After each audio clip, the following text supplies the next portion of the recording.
Welcome to FEDBytes. So this is a series to get to know your virtual neighbor, and we have the amazing opportunity today to feature Emanuel Shahaf, who's calling in from Israel. And we're really excited to get to know him and also for us all to contribute to the conversation and share our perspectives. So Emanuel immigrated to Israel from Germany. He studied at the aeronautical engineering at the Technion, the Israeli Institute of Technology. And then for 21 years, he served the country in the Air Force and the Mossad in Israel and abroad, retiring as head of station in Southeast Asia. He served as a member of the Labour Party's Central Committee. In 2012, he competed for a place in the Knesset. He today is a political activist who advocates for an Israeli-Palestinian Federation as a realistic approach to resolve the conflict over the land of Israel. He recently published Identity, The Quest for Israel's Future, which is now available on Amazon. So I'm really excited for him to be here, and I turn the table over to him to present and share with us. Thank you. Thank you very much. It's exciting to be with you. My first appearance in front of a North American audience. I'm going to start with the presentation, about 30 minutes. 10 minutes, I'm going to diss the two-state solution. Another 10 minutes, I'm going to tell you what we need for a proper arrangement with the Palestinians. And the last 10 minutes, I'll show you what we prepared. Okay, so let's see how we will go ahead. And of course, my thing is not there. Hold it. Give it full screen. Okay, can you see this?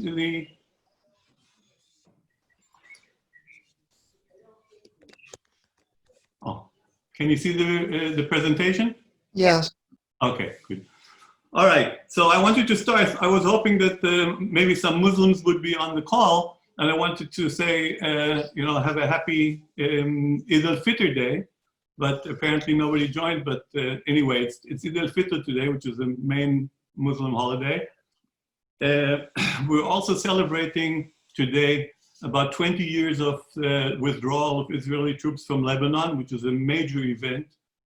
Was a major event in Israel at the time, and it's a sign that the Israeli government is capable of correcting big mistakes, which is something positive to think about.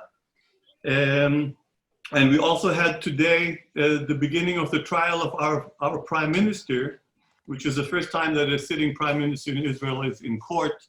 And this is actually a very sad event also with regard to the resolution of the conflict, because the next few years will be occupied with a lot of problems, constitutional problems in Israel, and very little attention will be devoted to the resolution of the conflict. With that, having said that, I'm positive about working on it, and let's start the presentation. It's two states or what? Okay, that's the eternal question. Two-state solution has been around for almost 100 years. It started in 1937 with the Peel Commission report by the Brits. It has basically never been able, never had the support it needed to be implemented. And the last few decades, Israel has done pretty much everything to prevent it from coming to fruition. The Palestinians haven't helped a lot. The situation now is basically that it's not implementable anymore. Politically, mainly, in Israel, there's not enough will to do it.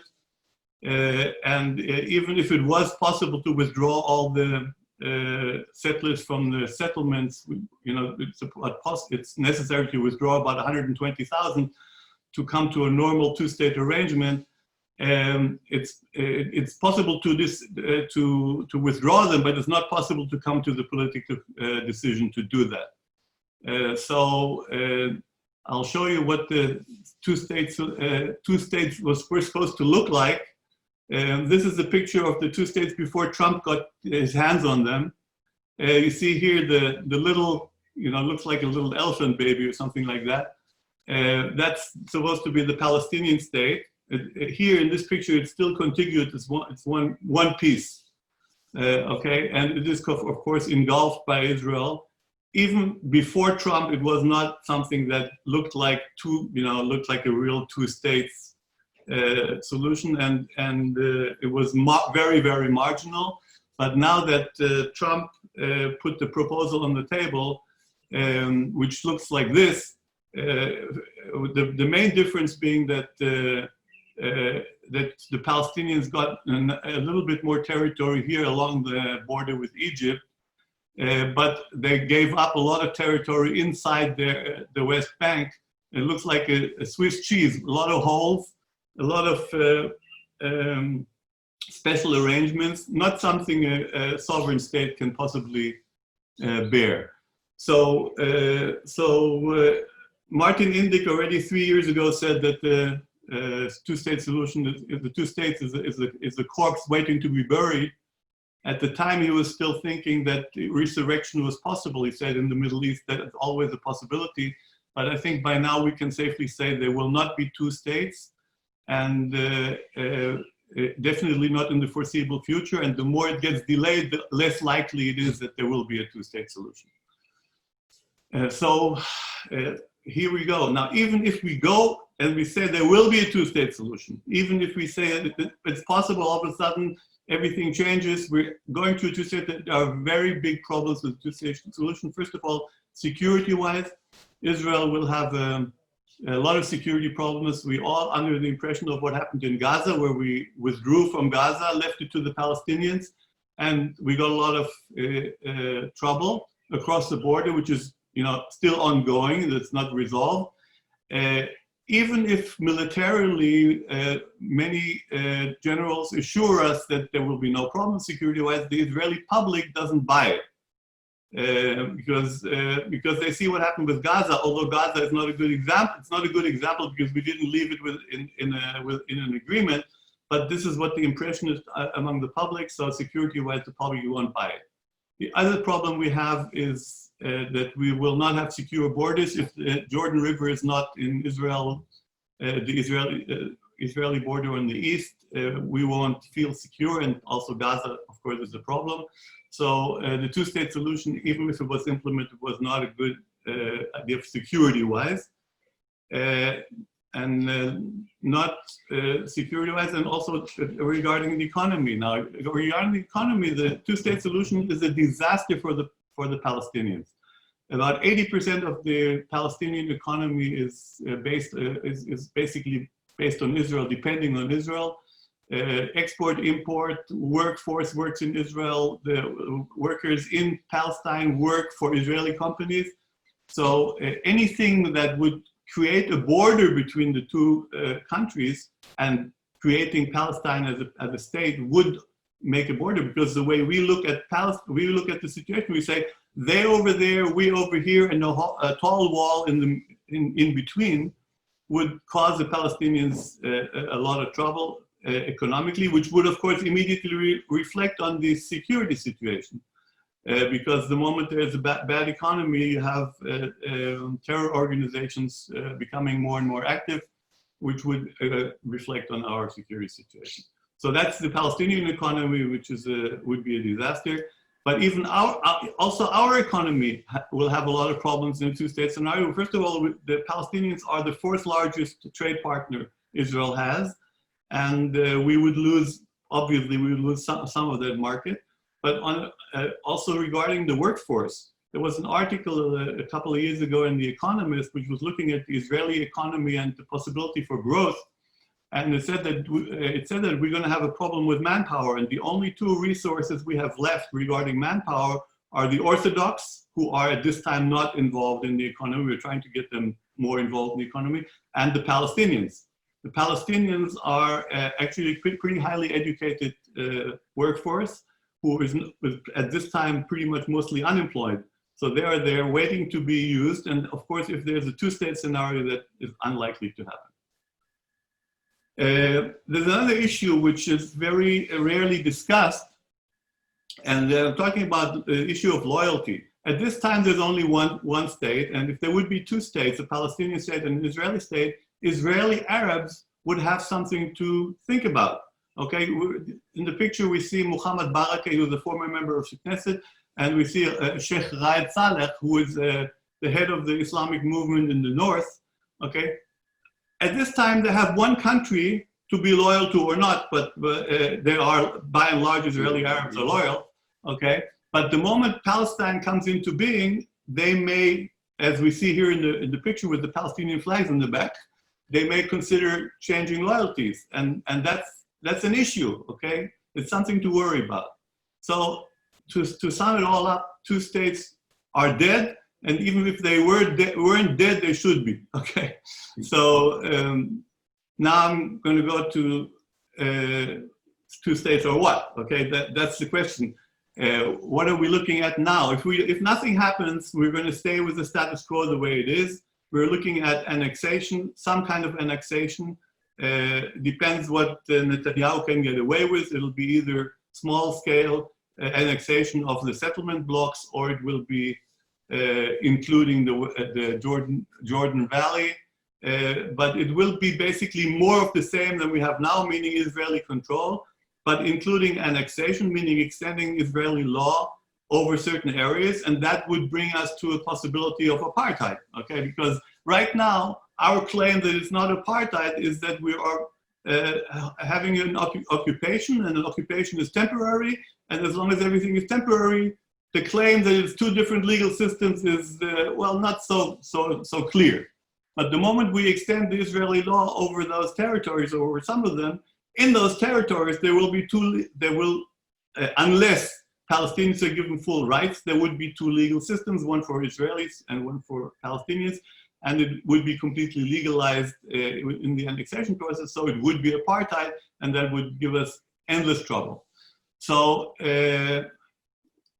what are we looking for in an arrangement? I don't call it a solution, but I call it an arrangement, okay?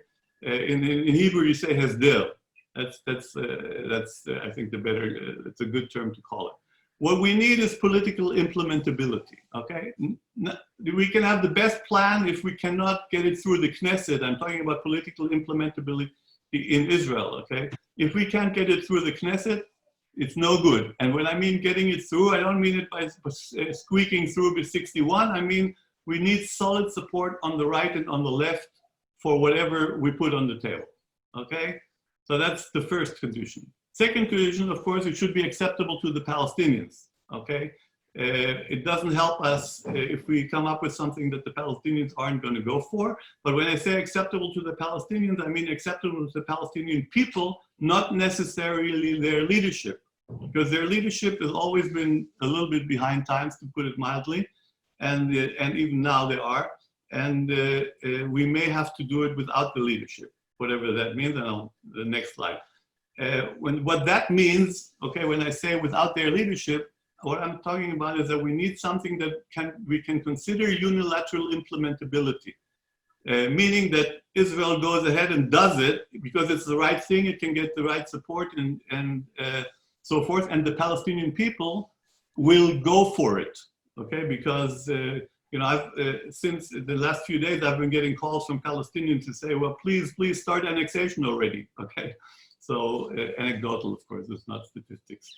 So that should be an option. What we need is international recognition. So, you know, obviously, United States, Europe, in the United States, we have at this time, not necessarily, that's not necessarily a positive thing, but in general, we need international recognition. And wait a second, there was one. Oh, this is the one. Then international recognition means basically that we have to follow international law, human rights, which means that we're definitely looking at a one man, one vote situation. We're not looking at anything else, okay? So those are the terms of, then we need to have immediate benefits for the Palestinians. Right now, the economic situation of the Palestinians is pretty bad. We have a $40,000 GDP per capita economy. The Palestinians right next door have between $2,000 and $4,000, in Gaza even less per capita. That has to be addressed. with immediate means, and that has to be part of any proposal. We need to safeguard Israel's security. That's of course a given all the time, which means we have to be on the Jordan River and be able to be wherever we need to be in the area of the territory we control. We should have, whatever we do should be acceptable to the neighbors. Okay, when I talk about the neighbors, I mean the Arab states in the neighborhood and the Arab League, because without that, of course, we wouldn't get all the benefits we would want. And last not least, whatever we come up with should be flexible. Okay, meaning flexible. What I mean is that it should first of all not preclude the two-state solution if all else fails. Okay, we may be able to go to this two-state solution at a later stage if we do the right thing in the meantime. Whatever we do, it should be flexible. It should lend itself to the adaptation of changing situations. And I'd like to think that that's what we came up with. So now I'm starting to tell you a little about the solution. How am I doing time-wise? Oh, okay, doing okay. We're talking about extending Israeli law to the West Bank, okay? This is the West Bank here, talking about the whole area, and extending law to the West Bank. It's another way of saying annexation, but it's the real term, okay? We're talking about extending Israeli law to the whole territory in the West Bank. The Golan Heights already are Israeli territory. We will not extend Israeli law over the Gaza Strip, and I'll tell you exactly why. If we would include the Gaza Strip in the political arrangement, we would come to a demographic balance of 50-50 approximately, and that will not be politically implementable in Israel. So Gaza has to remain a separate political entity, but it has, as part of the whole thing, it has to be, of course, given all the necessary support to sustain itself as an independent city-state with a port and an airport and open borders and everything, a normal situation, not like it is now. Okay, so Gaza is not left alone. Actually, in terms of the political situation, for the Palestinians, it may even be positive that Gaza is separate because they just can't get their act together between Hamas and Fatah. So leaving Gaza separate is not an impossibility. I've discussed it with Palestinians and also with Gazans, so I have basis for that. We get together with the Palestinians and write a constitution for Israel. We were supposed to write a constitution for Israel when the state was created in 1948. It's part of the Declaration of Independence. We didn't do it at the time for political expediency.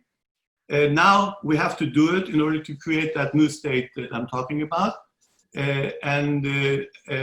It'll probably be easier to write the constitution together with the Palestinians rather than writing it only for the Jews, because for the Jews, it's a difficult issue because of the Orthodox, who won't go for anything like that. But if the aim is different, and when we're writing with the Palestinians, it'll be a different aim, it will likely be an easier job.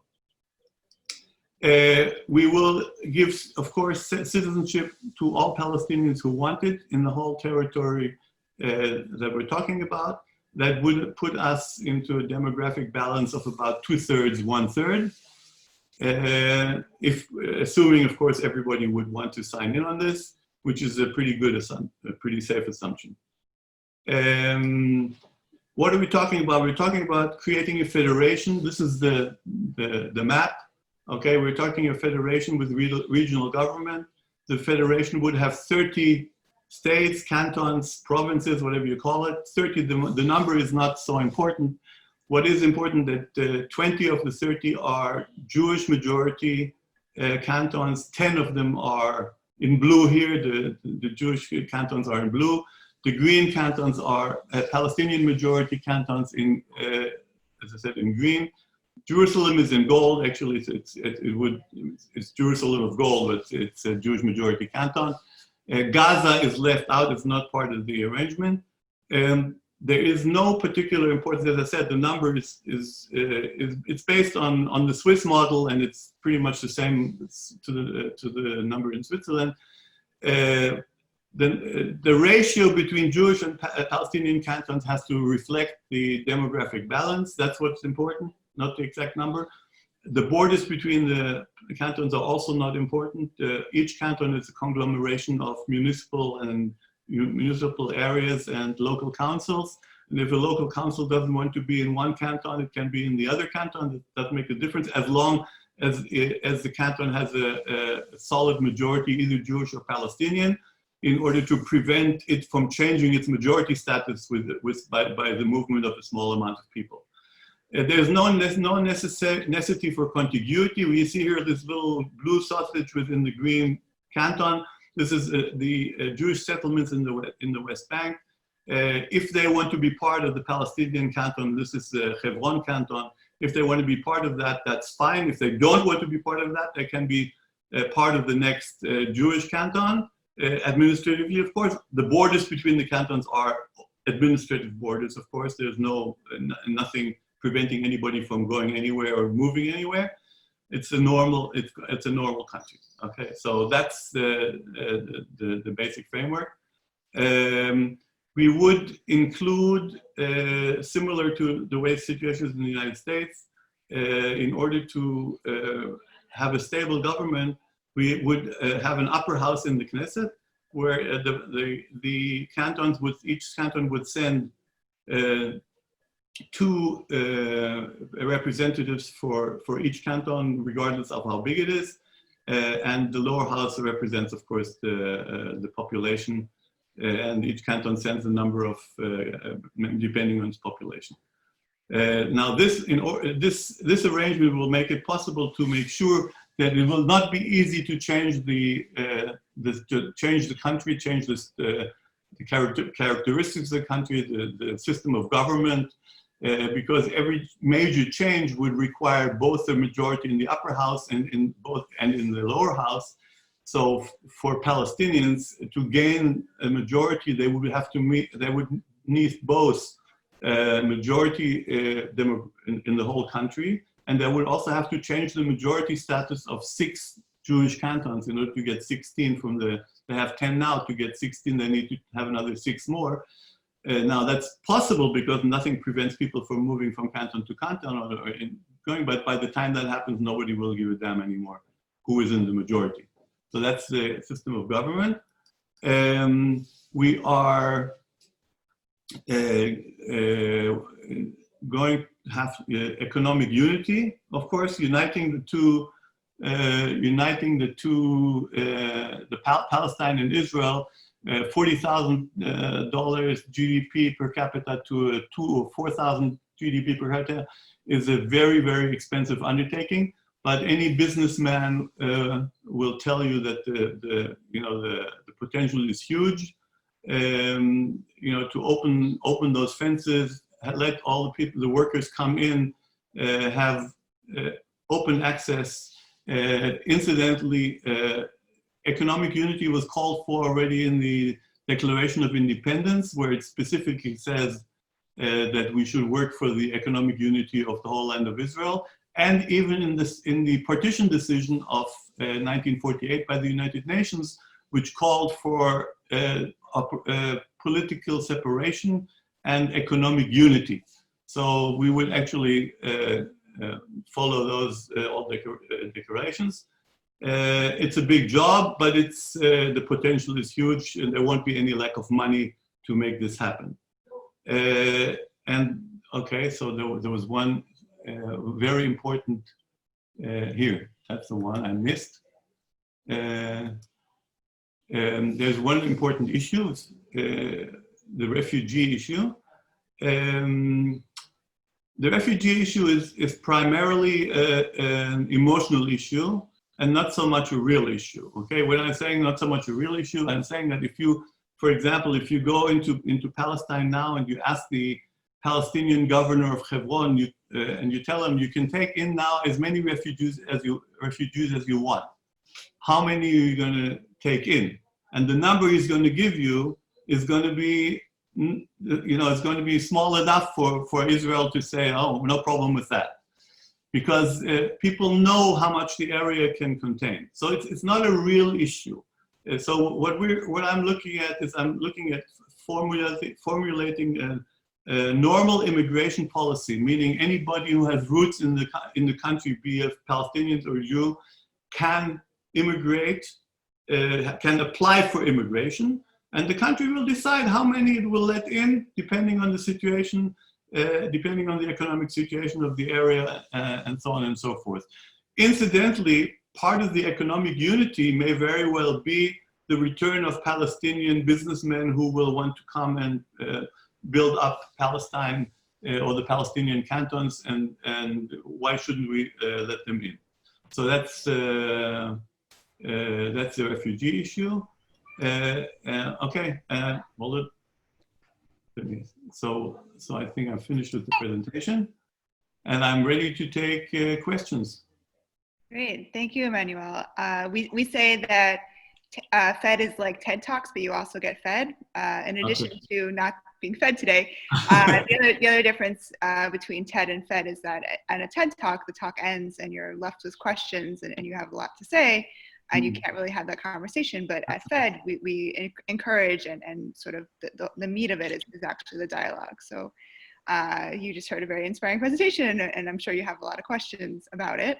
And we're here for the dialogue. So would anyone like to start with some questions?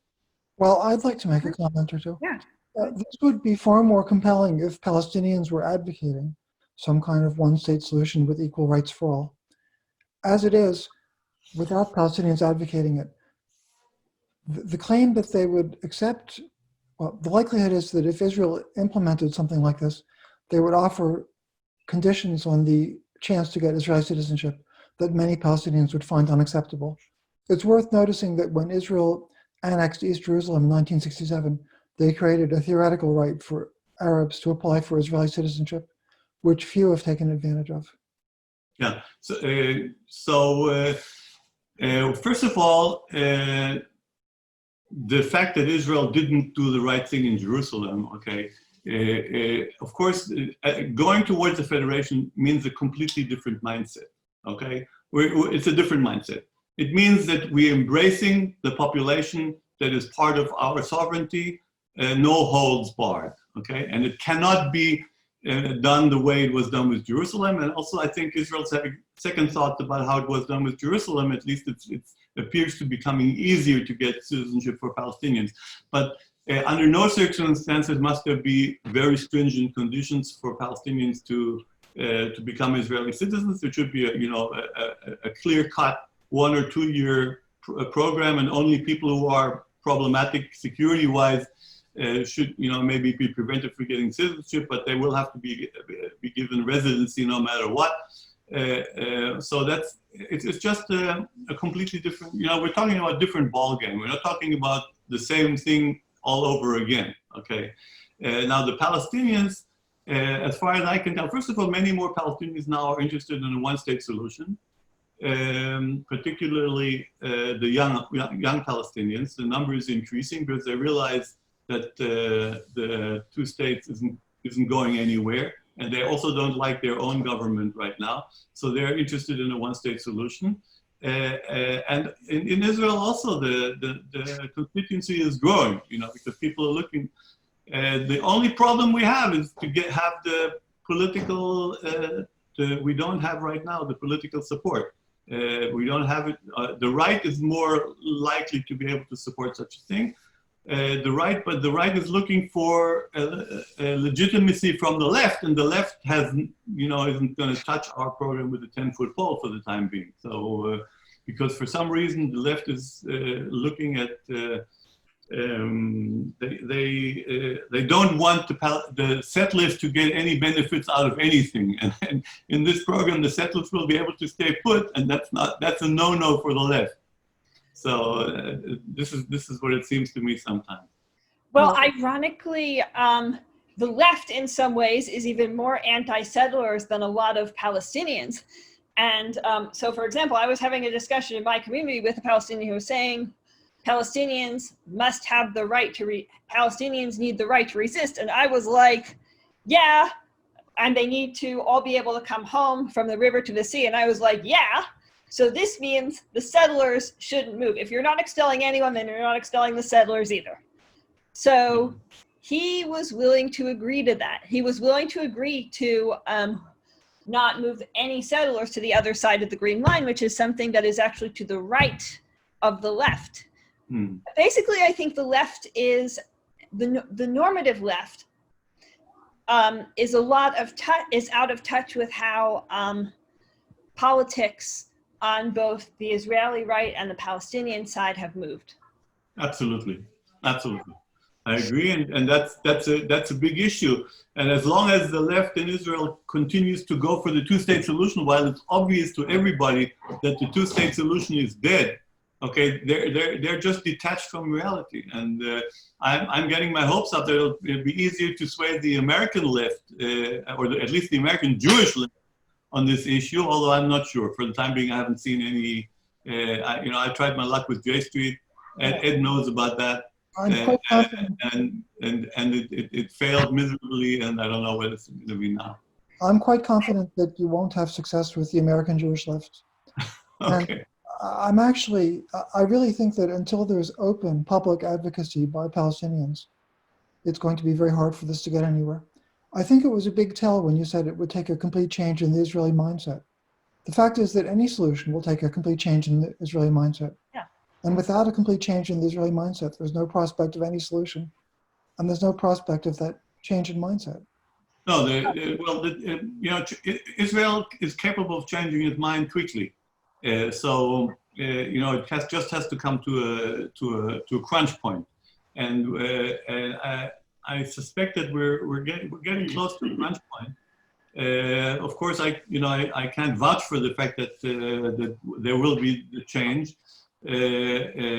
Right now, the political scene in Israel is pretty poor. It's not vibrant, with all kinds of strong opposition, and even the up and coming star like Yair Golan is talking complete old hash things, and he doesn't have any particular courage to start something new. So I don't know how that's going to go. We're just going to have to keep pushing. What would help, would be, of course, solid financial support for spreading the word on the federation or similar approaches. Because if people would know more about the alternatives, then it would be easy to change their mind, because people do want to get out of the rut. The fact that right now it's not burning just because nothing is blowing up and there's no intifada and there's not, so people say, why worry? But that can change, and so it's better to prepare. Well, ironically, I think also that there is a lot of racism as well in dealing with proposals. So if you are an Israeli, for example, and you're making a proposal and you're trying to be nice, then it might get a different reception from a Palestinian making the exact same proposal. There is a person on Quora who said, this is the best proposal I've seen from the Israeli side. And so he's a lot less racist than a lot of people. But at sometimes because of the racism, it is that, like almost anything that comes from the Israeli side that's not identical in messaging to what the Palestinians are saying is a problem, and vice versa. A proposal that comes from the Palestinian side, let's say you were a Palestinian, a proposal like that might still get mistrust from Israelis. I tell you what, I propose this proposal purposely not as a joint Israeli-Palestinian proposal. Right. Okay? Yeah. Which is, I would have no problem getting Palestinians to propose it together with me, and there's plenty of Palestinians who will support this program.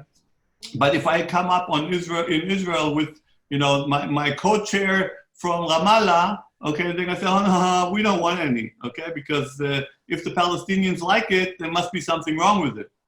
So that's an issue, okay? This is difficult, but hey, it's you know, it's important. So we need support, and we're working on this. And actually, we have more. We got more acknowledgement than I thought we would when we did a poll recently. You know, so a lot more people know about us than I thought they would. Wow. Judging by the amount of money we put into this. Wow. I have a question about as an American, about the role of the American-Israeli relationship in this kind of thing, and also, like, as an American, what could be done to, you know, contribute to the peace process or be more involved in these, if anything, in this kind of thing. Israel looks at America always as, first of all, you know, we need to have America with us, behind us, supporting us, whichever way you look at it. We've always had pretty good support from America. Not really any time we had anything really to complain about. A lot of people complained that during Obama's time, but there wasn't really any reason. There was a lot of fetching, but in real terms, we had a lot of support. Yeah. So American support is important. In the end, we'll have it for whatever we do. Okay, we had, you know, we had incidences where we didn't get what we wanted, but we got pretty close, or a little later we got it, or something like that. So unless we come up with something completely crazy, America will support us, and even annexation, which we're going to probably start doing in some form or another, we'll have American support. We probably won't do it without American support. And the American Jewish community has also been, by and large, supportive. It's divided. It's beginning to be strongly divided over certain issues, especially about, you know, the Palestinian conflict, and that's the issues our program addresses. Okay, then, because this is something that the whole Jewish community could unite behind, and that would be great, and that would also be fantastic for for any administration. Because then, you know, have all the Jews on one side. You can't do much better than that. So that's something to look forward to. So I have a lot of hope.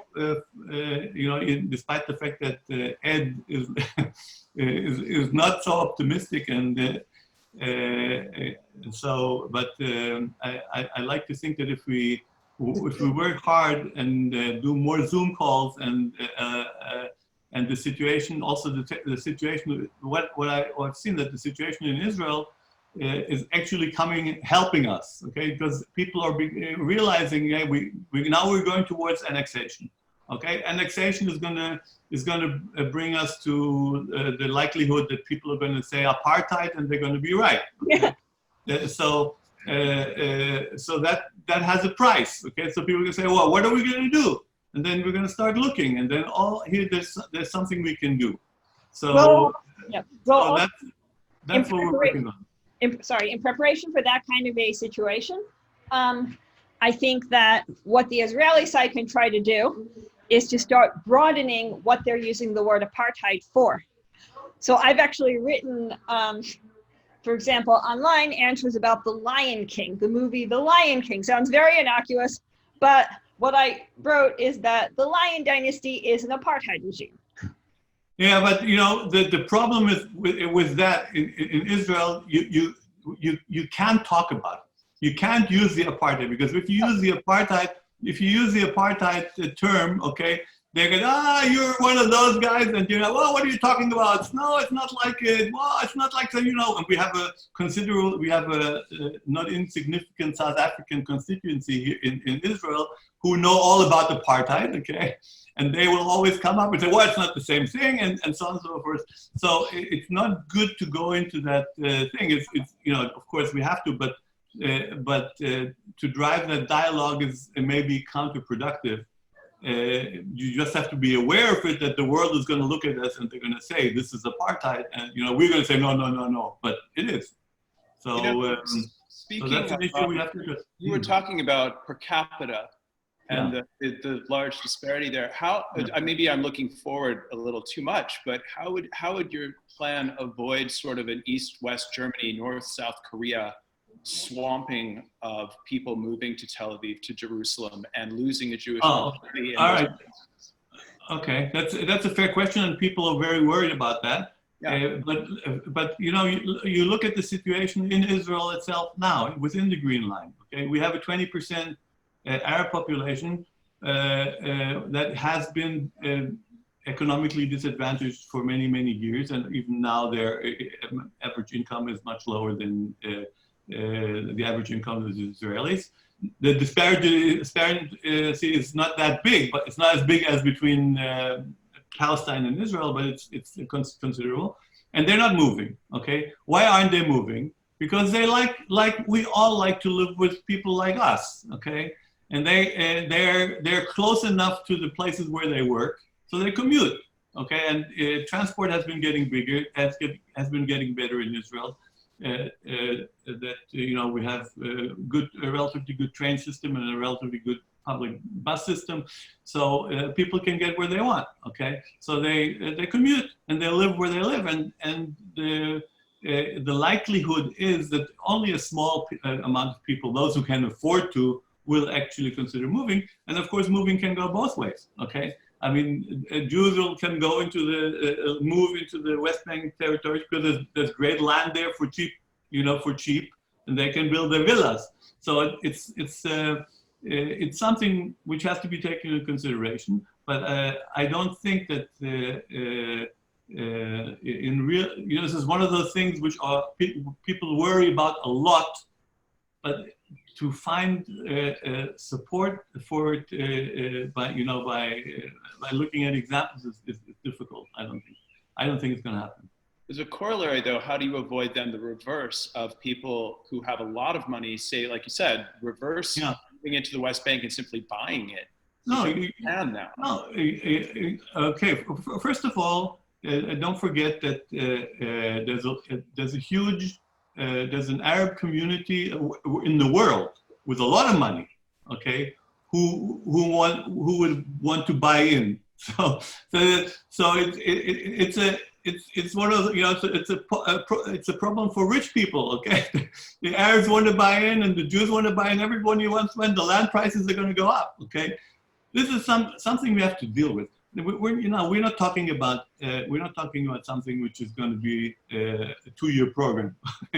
Okay, when I give the presentation to Swiss evangelists who come to visit from time to time in Israel, and at one of the presentations, one of them asked me, "How long do I think it's going to take to implement a federation?" So I guessed. I said, "Oh, it'll take 10, 15 years." So she laughed at me and she said, "This is going to take 50 years or more." Okay. So now that's not necessarily a bad thing. Okay, because the cantons can't come in online all together. Okay, they have to come in in three every single time, 3 when they're ready, and so on and so forth. But this will be a process, and making it work nicely will incentivize the whole thing for everybody. So I'm looking forward maybe to some universities working on different ways of implementing this. So we have several options, but this is going to take a while. Thanks. Thank you. I have a question. Can I ask? Yes. Go ahead. Yeah. So for this plan to work, you will have to have a large-scale agreement between the Jews of Israel, right, who are right now the overwhelming majority of this country. When you give citizenship to the Arabs from the West Bank, not Gaza, only from the West Bank, and then you also think of giving citizenship to the refugees, the Palestinian refugees, let's say in Jordan or other places, their populations... I didn't say that. Okay, I didn't say that. We're not giving Israeli citizenship to refugees from Jordan unless they are allowed to immigrate. Okay, so no. Okay, so still there with the Jews. With the Arabs being 20% right now, their population share would be somewhere around 30-35%, I guess. Yes, yes, that's Yeah. correct. It'll be 60, And two-thirds, then, one-third. yeah, and then do you think the Jews of this country would agree? Because once you have a population of 35%, which is non-Jewish, do you think Israel will be a Jewish state anymore with Hatikva as the national anthem and with the current Israeli flag? Because they don't have anything that says Arab or anything in it. Okay. Well, you're touching on a very sensitive issue. Okay.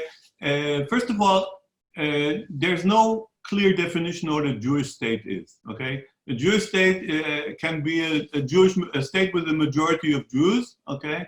And Jewish symbols in the flag, and that's all.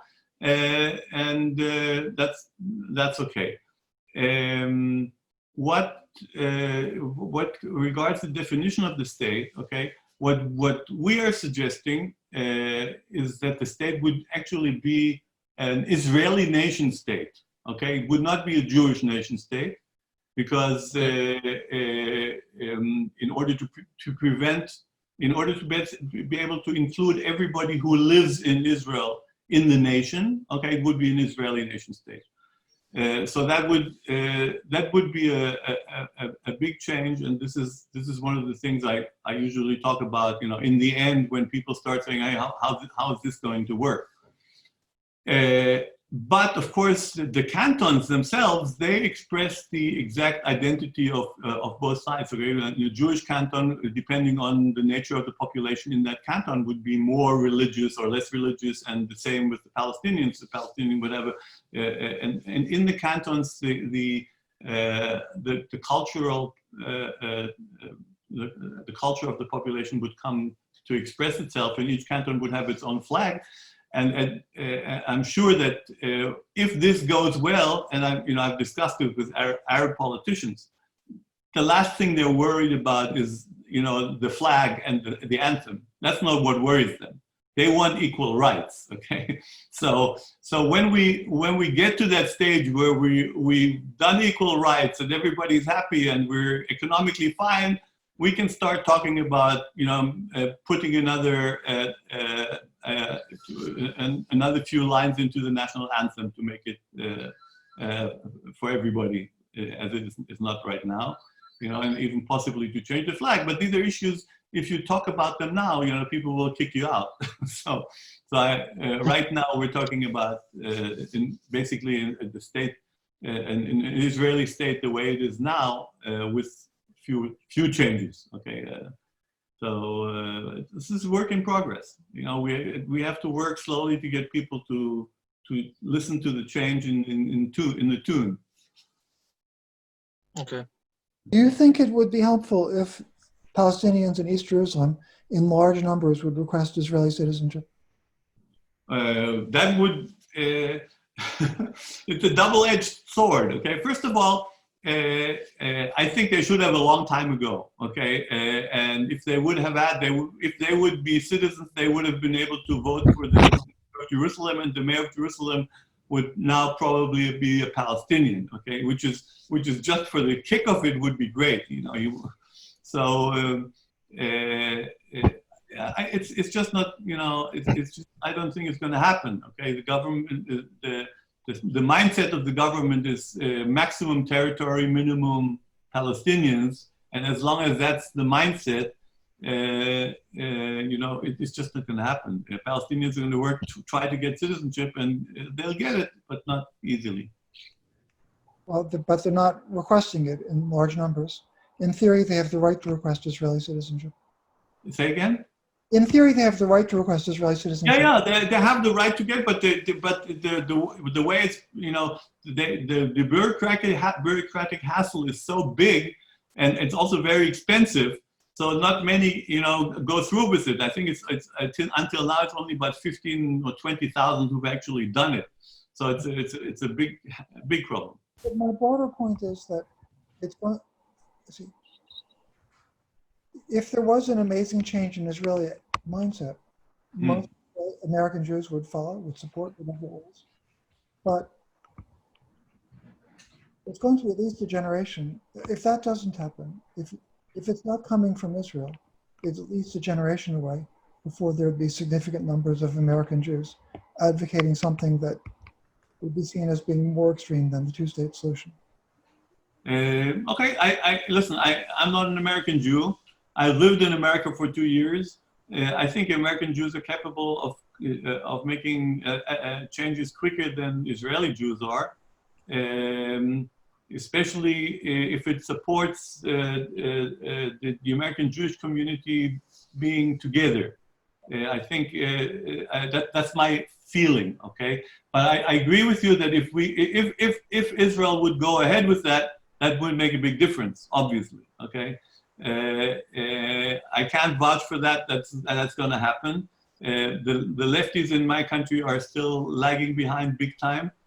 I do my best. That's all I can say. And it would, of course, help if we had our own Sheldon Adelson to support such an event, but that's not in the cards right now. I've heard your proposal before. I do like it very much. I would like to mention that there are many different federal proposals, not just one. There's even a constitution that's come together, the link of which can be sent around at a different time. Are you committed to this specific version of a federal approach, let's call it, not solution? Or are you willing to sit down with the Palestinians and come to a common understanding of what they're looking for in representation of a state? I'm particularly thinking about their advocacy in the two nations, one state proposal, where they very much want the emblems of a state. They want to have their own anthem, they want to have their own parliament. That's very important to the Palestinian people. And it doesn't need to come at a contradiction to us having a federal reality. Just as you have 50 states all with their own anthems and flags, the same can be the case within the Holy Land, represented exactly as you've laid out in cantons, but also ensuring that the Palestinian people have a concept of nationhood that for over 100 years they've been striving towards. First of all, we're happy to talk to anybody. I'm talking to Palestinians. I personally really don't think highly of the two states, one homeland approach, because it's something which is basically a two-state solution. First of all, okay, it's not. It looks like it's a confederation, but it's two states first of all, and that's why it's not going to happen. Okay, because we'll never agree on the borders of the two states, first of all, okay? So I hesitate to go into that. It's interesting, though, to explore with Palestinians to what degree they need need their nationality to be reaffirmed within a federation. That, of course, we can discuss, and there is no. I've discussed this issue with other people. There are possibilities, okay? First of all, obviously, each canton is going to have its own flag and its own anthem and even its own constitution, as long as it doesn't go over the constitution of the federation altogether. And there may be possibilities to have something which unites the Palestinian cantons. So that's something to talk about. We're not hell-bent on anything. We try to get everybody to speak about federation as a concept. There are other federations being discussed with with two cantons and so on and so forth. But I'm an engineer by training. I try to do what can be done and what looks like the best solution. Solution is not a good word. The best arrangement, and that seems to be what we're doing right now. But like what you were suggesting, is certainly. I'll be happy to discuss it, and there, no problem with that. Taisili, you wanted to ask something?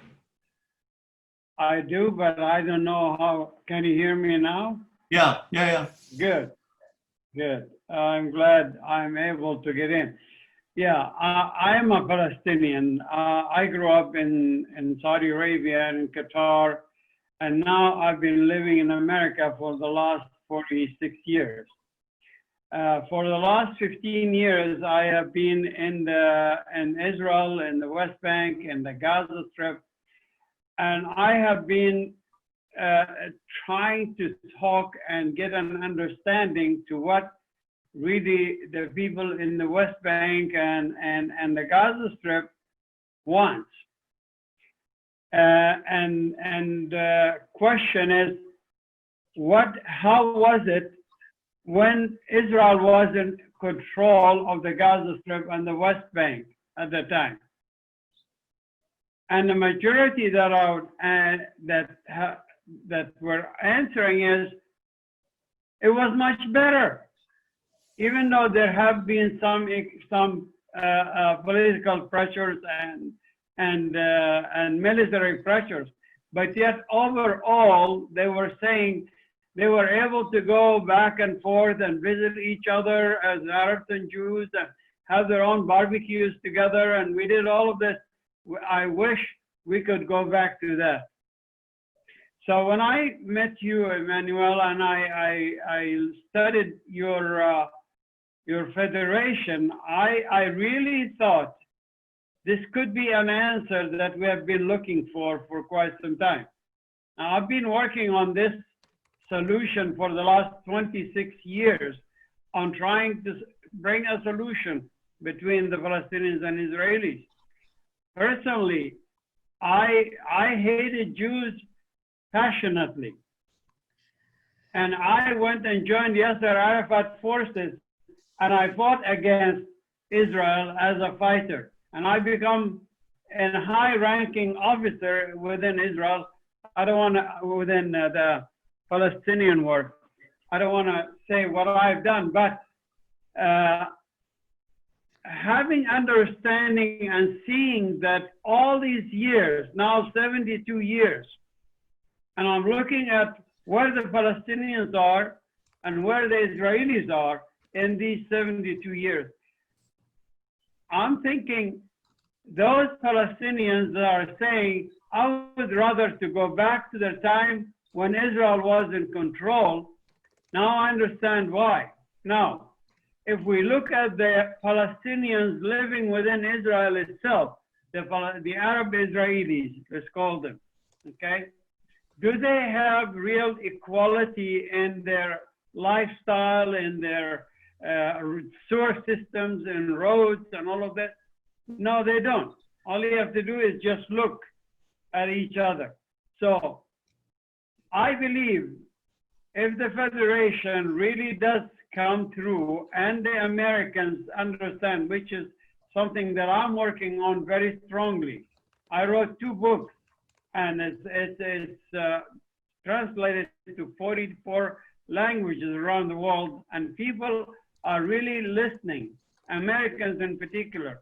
If they see that there is going to be some kind of equality and justice, which is very important, equality and justice for the Palestinians, I believe that federation could be doable, especially that if we are working this system, the same system as the Swiss system with the cantons, that will make it work, because it become more self-determination within the cantons itself. A Palestinian who wants to come to visit from Qatar, for example, to Israel, and is allowed to visit. And this system allows people to come to visit at least. Maybe we can't allow an immediate or entire immigration of Palestinian population like my own, you know. I remember the first time I went to Israel as a friend of Israel in 2003, and I went to visit my father's home in Jaffa. My ancestors lived in Jaffa for centuries. And I went to my father's house, which is still existing today, but it's occupied by Jewish families. I called my dad on the phone and I told him, I said, Dad, guess where I am? He said, where? I told him where, and I described the area, and he said, how did you get there? I said, I've been able to get there without my Kalashnikov or my AK-47. I've been able to get in as free, as an acceptance of Israel, as Israel. The first thing he asked me, son, have you become a Mossad for Israel? A spy for Israel? No, Dad. I just try to work on peace and loving and accepting people as they are and who they are, not because they are Jews or they are Palestinians or Muslims, just as people. And that's why I am there today. And that's why I am thinking, when I saw that your federation proposal in the beginning, right now it's even changed a little bit, even better. I went as far as sending the presentation, the whole federation presentation, to the Trump administration, because I'm involved in bringing peace between Arabs and Israelis with the Trump administration.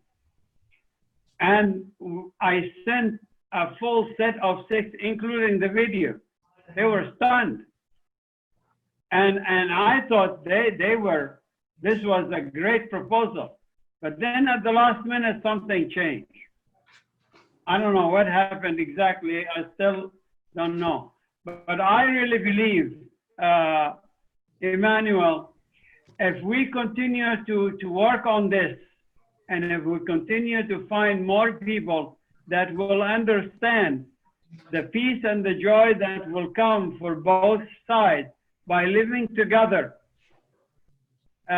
this is going to bring peace for the rest of the world. It's not just for Israel and the Palestinians. Because without peace for both sides, there is no peace for the rest of the world. I agree. I agree. Thank you, Taisel. Yes. Thanks. Thank you. And it's really great to meet you. Thank you for coming on. Thank you for saying what you think. Yeah, what you did say about what life was like before makes a whole lot of sense. One of my personal goals is to try to create that kind of dynamic in the diaspora if it cannot be created in Israel. I'm also, for example, on the board of Muslim-Jewish Solidarity Committee in New York. And if there's any place where this dynamic can be created, it is here. It is on, yes. Yeah. And so I really do hope that you can keep in touch. We have, yes, I'd love to. Thank you. We have a group. Yeah, did you get my private message with links? I am not that much on, can you send it to me in an email, and Emanuel have the email? I have his email. I have his email and his phone number, so I can give you the details. Okay, thank you. That sounds great. I appreciate that. Yes, yes. I hope you can keep in touch with us, because this is really the goal, to try to create that dynamic in the diaspora with intent to spread it in a grassroots way to Israel. Great. Sounds very exciting. Thank you. Does anyone who has not yet asked a question or commented have something that they'd like to share? Exhausted by federation.